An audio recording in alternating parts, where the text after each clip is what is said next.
ఒకరోజు వాటర్ తన best friend పాలని కలవడానికి వెళ్ళింది. పాలు సంతోషంగా వాటర్ ని హక్ చేసుకుంది. అదే టైంలో ఒక మిరాకిల్ జరిగింది.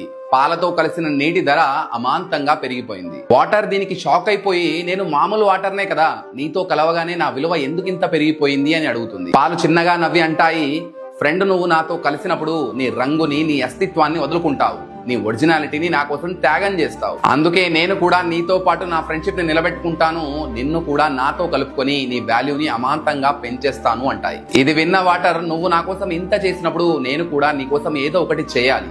మనల్ని ఎప్పుడైతే పొయ్యి మీద పెట్టి ఉడికిస్తారో నీకు ఇబ్బంది కలగకుండా ముందుగా నేనే ఆవిరి రూపంలో మారిపోయి గాలిలో కలిసిపోతాను అంటుంది. పాలు దీనికి సంతోషపడి వెంటనే అంటాయి, నువ్వు నా కోసం ఆవిరైపోతే నేను చూస్తూ ఎలా తట్టుకోగలను?